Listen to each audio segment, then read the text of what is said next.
What happened was I'd gotten married. I met my husband at Tinker Air Force Base, and he had just, his family lived in California, and we dated for a few years, and then we got married and we moved to California. He comes from a very normal family, and I mean, I came from a pretty good life myself, but we would drink like on the weekends, and he loved smoking weed. He'd smoke a little weed, but I didn't really care for that.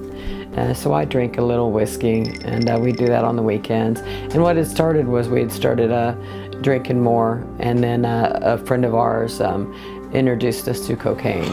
And we would do that, you know, on the weekends, here and there. You know, it was no big deal until it did become a habit, and then we were doing it every weekend. And then we started getting by. We had a brand new house. We had built from the ground up. We had a dog, a cat, a boy, a girl. You know, we had the life. I was in PTA. He worked as a janitor at the school. We had a really good life, but we never. That was never our thing. Was that we were going to become addicts? But we started using on the weekends, and that just progressed. And then we got behind in the taxes on our house. It was $400. I remember it's just $400. And a friend of ours said, "Well, if you want to sell a little dope for me, then you can make the money real quick." And we thought, okay, that's just $400. You know, we can make that easy, and then we'll be done. And he never gave us the money. You know, we always gave him the money to pay for the drugs, and he never gave us the money to pay the taxes. And I look back and think, you know, how idiotic, but that's a shortcut we always take. I went in March 28th of 2004, and I got out in August of 2007. I remember going through before the judge and him just looking at me and shaking his head and saying, "All I can tell you, Miss Wertz, is I'm sorry." And I knew then that, you know, it was over. It was my first time in trouble. I didn't think anything major was going to happen, you know. In Oklahoma, I'd never been in any trouble, never even had a ticket. I'm still never had a ticket, you know. And so I thought, well, it's, you know, it'll be all right. I went in and it's like, no, you got 2 20s and a 5 for selling within 1,000 feet of a school zone. There's only 2 of Exodus houses, one in Tulsa and one here in the city. And we take an average of, I take 28 to 34, it's the maximum I've taken in 1 year. What we do is when we pick them up, when they get to the bus station, they call us, we pick them up. We'll bring them here, and we'll do a short intake with them, and we will take them to their apartment. They have an apartment here. We don't charge them rent. We do ask that once they get working, that they be saving $400 a month to go towards working on getting their driver's license back.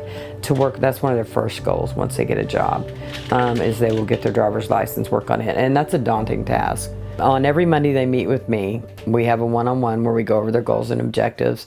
Tuesdays we have a community meal where we all get together and eat, and then we have like group therapy, and we have a licensed alcohol and drug counselor that comes in, and we work on issues like grief, like recovery work. We do life recovery, it's a 12-step AA, CR, Celebrate Recovery. We're about NA, all of those. And we also do some more inclusive studies on grief, boundaries, healthy relationships, shame and guilt, image of God. We work on the spiritual piece as well as the recovery piece and trauma piece. Because everyone we get here, I can tell you that they've had some kind of trauma in their life. Positive. Because a lot of people don't know that I have to be positive to myself. They can stay here 6 months to 8 months, depending on what their need is. If they're working, saving their money, and they've just got their license, or they're getting their license, and they still need to save for an apartment, then we can give them an extension for a couple of months, anywhere from 60 to 90 days. If they're women or men with children, they could stay here a year. Sometimes they need to be here up to a year and a half. They have daycare. They have to buy uniforms. They have to support their kids while they're here. There's just so much more involved when you have children. We make sure that they get a basket when they get here that has all their laundry supplies and their hygienes, the shampoo and conditioner. The church sponsors will go in and leave a Bible open with the scripture, put mints on the table, leave them a note on the fridge. They walk into an apartment. It's not just your average apartment. It's not a Motel 6. Our success rate is, I would say, over half the people that come here Half of them will leave, but of the other half, only 1.5% of them will go back to prison. They'll be successes. I always tell people when you're in prison, all you're doing is you're just on maintenance. It's when you get out here and the real test is here. People are worth a second chance. What are we called to do? We're not called to put our feet on people's necks. We're called to help them raise up and empower them. It's worth it to me to invest in the people that are coming out, because those are the people that are going to be a part of our world and our society. Their children, their grandchildren. Let's start working on the other side of this. My pastor told me this, and this sticks with me. Always does.